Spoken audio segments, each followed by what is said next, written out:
Hello. Welcome to this primary candidate forum co-sponsored by the Daily Record newspaper and the League of Women Voters.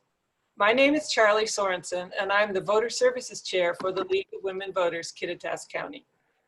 Founded in 1920, the League of Women Voters is a nonpartisan organization with 800 affiliates across the country. It encourages informed and active participation in government, works to increase understanding of major public policy issues, and influences public policy through education and advocacy. The League never endorses candidates or political parties at any level. We don't care how you vote, only that you vote. League membership is open to all genders, ages 16 and over, and we invite you all to join us. Our moderator for this primary candidate virtual forum event is Catherine Murphy. Catherine has been a member of the League since 2017, where she has filled a variety of roles at the state and local level. Thank you, Catherine. Thank you, Charlie. I'm very pleased to have the opportunity to moderate our virtual 2020 primary candidate forums. These events offer voters an opportunity to hear directly from candidates in response to questions sourced from inside the community. As with everything right now, we are learning how to modify traditional in-person events to virtual ones. The League of Women Voters records and retains a full unedited copy of all candidate forums.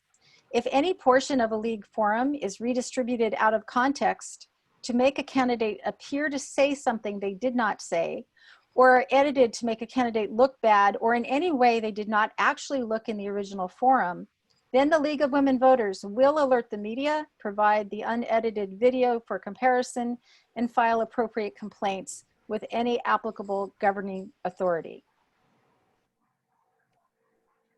For the virtual 2020 primary forums, we record each candidate interview using the same structure: a 60-second opening statement, 90-second response to 3 community-sourced questions, and a 60-second closing statement.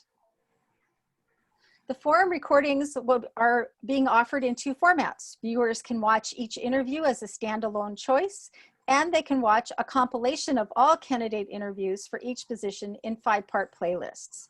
This compilation shows the candidates in the order they appear in the ballot, answering the same questions. Part 1 includes this introduction and the candidate opening statements. Parts 2 through 4 show each question being asked, then each candidate response.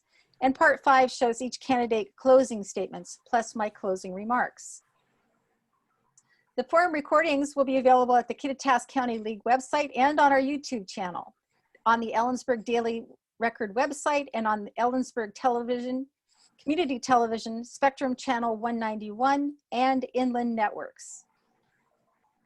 Tonight's forum is the Kittitas County Commissioner, District 1, Position 1 position. The county commissioners serve a 4-year term and are empowered to set county policy, adopt laws, implement them, and, except for responsibilities of other elected officials, carry out the day-to-day operations of the county. There are 2 candidates for this position, Kristen Ashley and Corey Wright. And now I want to introduce Kristen Ashley to the forum. Thank you for taking the time to be with us. We will start with your 60-second opening statement. Hello, my name is Kristen Ashley, and I'm asking you to vote for me to represent you as Kittitas County Commissioner District 1. This is my home, and I'm qualified and energized to serve you in this role. I enlisted in the active duty Army as a medic in 2004 at the age of 19 because I'm very grateful to be born in the United States. I deployed to Iraq from 2006 to 2007. My experience in the Army equipped me to lead from the front, adapt quickly and effectively to additional information that I receive while simultaneously accomplishing the mission. I have strong values and will stand for each of my neighbors. After the Army, I earned a double major in global wine studies and tourism management. My education has prepared me to understand the agricultural business, especially value-added and direct-to-consumer sales. I believe in representing every person in Kittitas County, and I will listen to you. My goal is for every resident to pursue their version of happiness, and I will work with every stakeholder to defend access to our public lands, conserve our existing farmland, and increase the county's economic sustainability. Thank you very much. Thank you.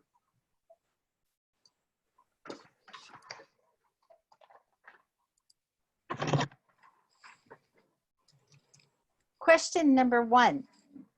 What are your priorities for the county budget as a result of the loss of tax revenues due to COVID-19?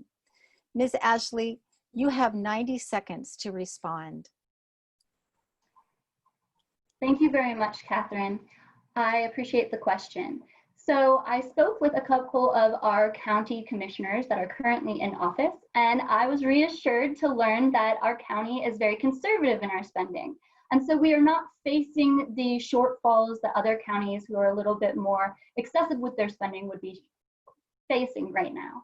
That being said, I would like to see us focusing on supporting our small businesses. When we're able to get the living wage employees back to work, then we can alleviate the burden of mortgages and unpaid utilities and things that our residents are really stressing about right now. I would like to see us focus as a county, and I know that we are loosening up funds in the coffers. We're trying to get out the CARES funds, and so we are supporting the community members right now, but those small businesses, really bolstering that and giving them some ability to get back up, employ their employees again, and bring back everybody back on the page of getting a living wage and paying their mortgages and being residents in our county and successful and productive.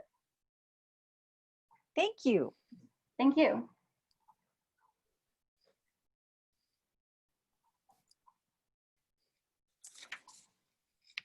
Question 2. How would you ensure that county planning meets the needs of all community members, especially people of color, LGBTQIA, disabled, and low-income groups? Ms. Ashley, you have 90 seconds to respond. Thank you again, Catherine. That is an excellent question, and I think it is very important. We are facing very challenging times right now. We need to be leaders. There's so many aspects that we are leaders in the nation in this county, and this is another avenue that we can be. I think that I've been speaking with the representative from Downtown Association, and they were mentioning that we could build pillars into our foundation, which specifically look at the underrepresented populations in our county and can support them. I also have spoken with some of my friends of color and asked for recommendations. I don't feel like a bunch of white people being at a table can make decisions for the people that are minorities in our population. There's 84% white and 14% Hispanic, and then 1% Black Americans in our county. And it's really important to reach out and ask them how they want to be represented, as well as our LGBTQ. How to make every single resident in our county feel safe and like they can come to the farmers market, they can come to our festivals, they can come to our celebrations and enjoy them with us. And then we can learn each other's first names and learn that we're all neighbors. And so I believe that focusing and asking, what does this event, how does this event make the minority population included or feel invited to it? Not necessarily that they have to show up. I would just like to make sure that every single member of our community feels welcome in everything that they're doing. Thank you very much. Thank you.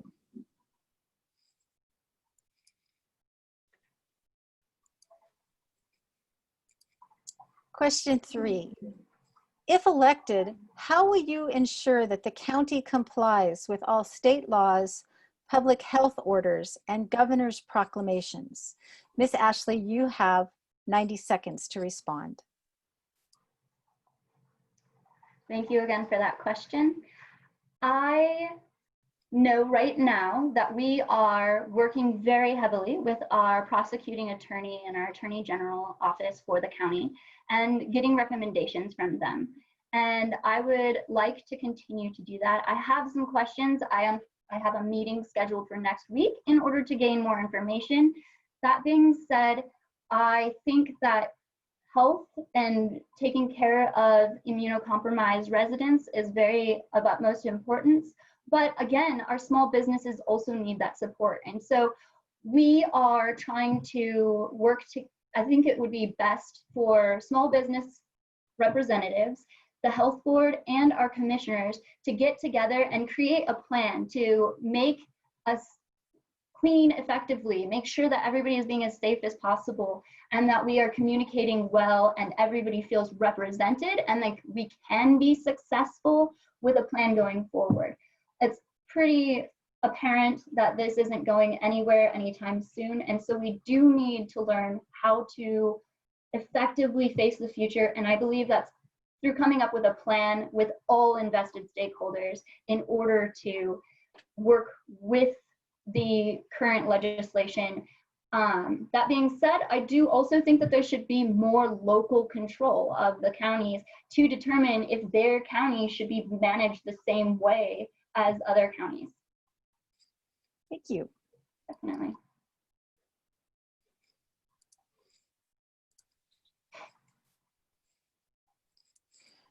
Ms. Ashley, you now have 60 seconds to make your closing statement. Thank you very much for your time and your consideration. I look forward to supporting everyone in my county, whether it's including farmers and ranchers, to make sure that our public lands stay open and available for us, that wealthy investors do not move into our county and take our farmlands or our public lands, and that we as locals can continue to manage them. I look forward to supporting every individual in my county and making it a safe and inclusive place for every resident. And I look forward to helping everyone to pursue their version of happiness as long as it doesn't harm others. And I sincerely defend life, liberty, and the pursuit of happiness. And I am qualified for this position, and my military and educational experience strategically place me in an opportune time where I can be of utmost help to my county, which I love very much, and I plan on making my home forever. Thank you very much, and thank you very much for your vote. Have an amazing rest of your summer. Thank you. Thank you, Ms. Ashley, for joining us and for sharing your views with the voters of Kittitas County. Thank you, Catherine. I appreciate your time. Oops. As we conclude, I want to remind everyone our ballots should arrive by July 17th, and we have until 8 p.m. on August 4th to return them. Not registered or need to change your address, you have till July 27th to do so online or by mail. After July 27th, you can register, update your registration, and vote in person till 8 p.m. on August 4th at the County Auditor's Office. And if you don't get your ballot, please call or visit your county auditor right away. To get more information about all of the candidates running in the 2020 primary, the Kittitas League has created a nonpartisan online voters guide. You will find links to candidate websites and other helpful resources. You can get more information also at vote411.org and at the Washington State Secretary of State's office. Thank you to the candidates who made the time to participate in this event. The Kittitas County League wants to thank the Ellensburg Daily Record newspaper for co-sponsoring these virtual 2020 primary forums, to Ellensburg Community Television, Spectrum Network, and Inland Networks for showing the forum videos throughout the county. And finally, thank you to the many League volunteers who made these events possible. Your vote matters. Join me by casting your ballot in the August 4th primary. Thank you.